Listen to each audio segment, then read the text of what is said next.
сырттан импортталған неше түрлі діни уағыздар беріп алатындарын олардың бәрін ыстырған кезде фрустрация басталады. Бөлшектеліп. Ол кезде сен Россияның территориясында қазақтардың мәдени бекеңістікке жинап алған былай тұрсың. Бір қаланың ішінде отырып бөлшектемесін да, ол қаланың ішіндегі бөлшектеу ештеңе емес, коллектив ана. Бір әулетте отырған ағайынды адамдардың біреуі сырттан импортталған бір сырттан келген идеологияға басым бір дінге өтіп кететін болса, салафизм болса ваххабизм. Вот, пожалуйста, сіз семьяңыз екіге жарылады. Даже күйеуі бір жерге барып жұқтырып келетін болса, діни уағызды үйіне, сөйтіп әйелін келіп қинайтын болса, ана жерден сен үйтіп киіну керек, бүйтіп киіну керек деп. Уақыт өте келе ол сенің бәрін етеді. Сондықтан сен семьяңды тоқтата алмайсың. Сондықтан бәріне айтатын себебі сол, мына ұлттық мәдени құндылықтарын қат насихаттағаннан басын біріктіріп тастаңдар деп. Ал енді бірден ескертейін.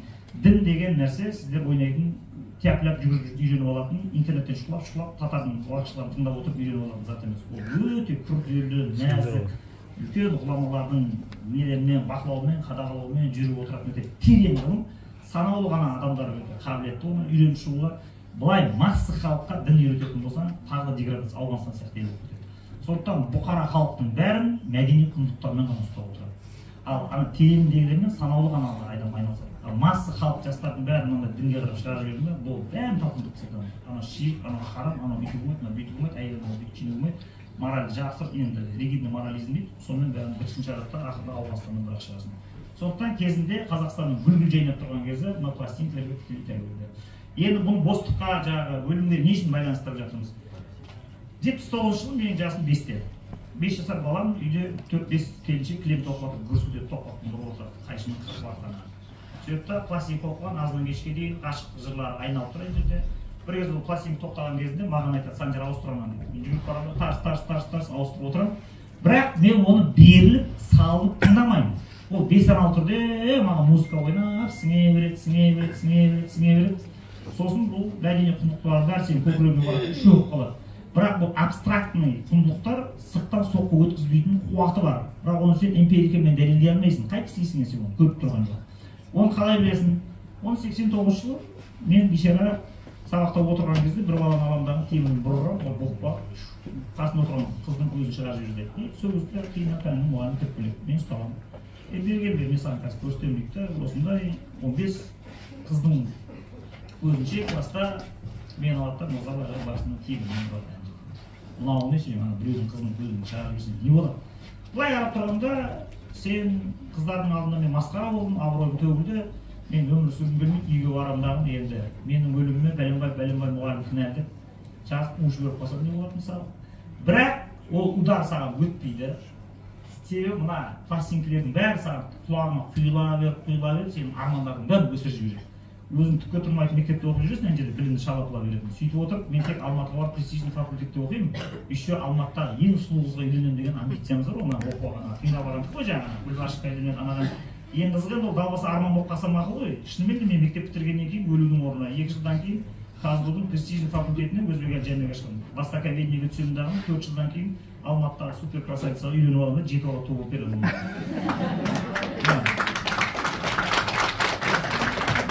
Ойнапсыңдар пластинкамен.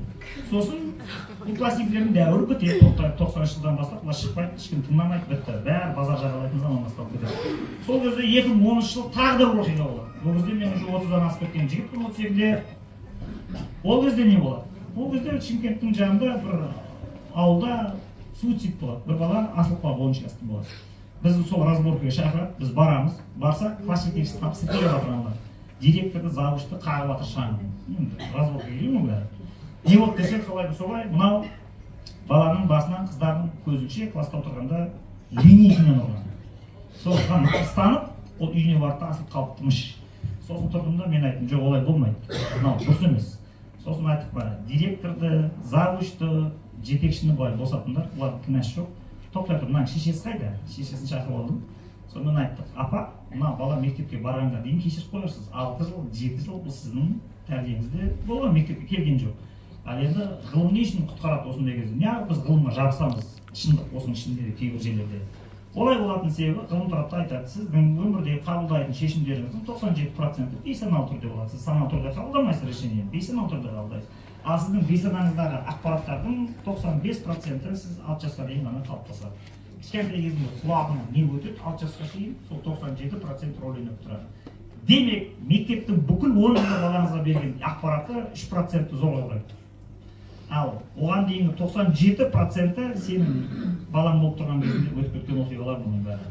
Сондықтан сіз балаңызға санамақ үйреттіңіз ба? Жоқ. Әлди айттыңыз ба? Жоқ. Тақпақ үйреттің ба? Жоқ. Діни қиссалар айттың ба? Жоқ. Ерте оқып бердің ба? Жоқ. Сен не дейсің енді маған? Сен өзіңнің балаңды өзің өтірдің. Революционистік отношение деп айтады. Яғни баласын көрген кезінде болашақ мемлекеттік қайраткер, қоғамға бір ізгілік тарататын адам емес. Тек жұмыс істеп, үйге ақша алып келетін бір табыс көзі, машина ретінде қарайды.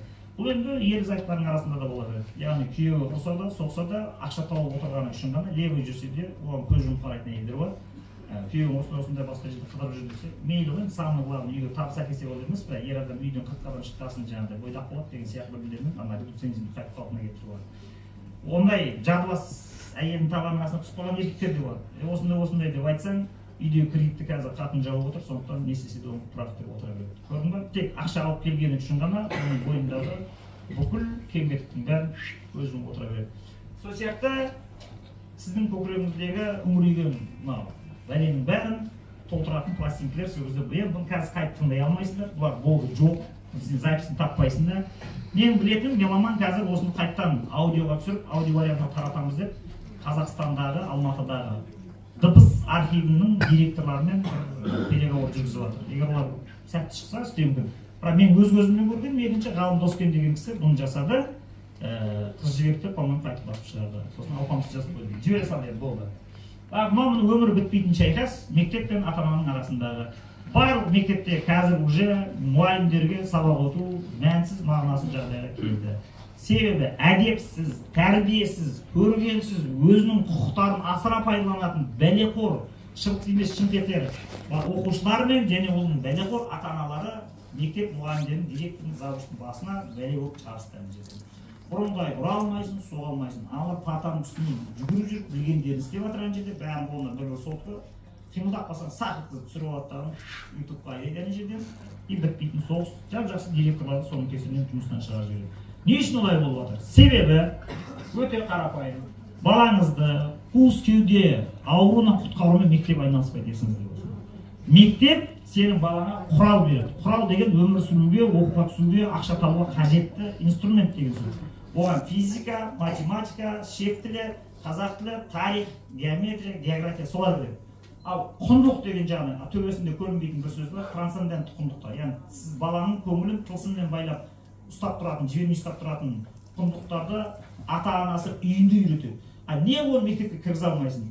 Себебі трансцендентті құндылықтар мектепке, оқу орнына кіргізе алмайтын себебі оның ішінде діни рең бар. Оның ішінде пайғамбар деген сөз кездеседі, оның ішінде миғраж деген сөз кездеседі, оның ішінде Алла деген сөз кездеседі. Соны көргеннен кейін светский ата-аналардың бәрі шошиды, ойбай, мына дін деген бәлені жоғалтпа, құрт дейді да, ана шығарып жіберген кезінде құндылықтың бәрі сонымен бірге қоса кетеді. Енді сенен барып ата-анаға айтасың, енді мектеп бәрі үйретпейді саған. Бұл айналдырған 45 минуттың ішінде сен баланың көкірегінде қуысты құндылықпен толтырумен айналысады ма? Жоғалды математиканы сабақ бере ма? Қайсысымен айналысу керек? Жоқ, оның уақыт жетпей ғой. Директор не істейді мысалға? 2000 адам кіріп шығып жатыр арам ұясы сияқты. Оның бәрін қалай бақылайды мысалға? Завуч не істейді? Психолог не істейді оған мысалға? Түк те істей алмайды. Сен айналдырған өзіңнің үйіңдегі 2 балаңа, 3 балаңа құндылық құя алмай отырсың. Күніне жарты сағат уақыт бөле алмай отырсың. Мектеп қалай қылсады оны? Сондықтан барлық Гарановға, Обломова барған жерде біз сәлем айтамыз. Сендер мына мәселені болмаса үйірме мәселесімен шешіңдер. Яғни екіге жарылап оқу орындары. Жақсы, онда біз үйірме ашамыз. Өз қалауымен ата-аналар келісімді ретінде келіп классикалық құндылықтарды, Қиссасул Анбияны, Мың сұрақты, экософияны қорықпай үйренетін біз үйірме ашайық. Ондай ашық стандартын көрдім болды.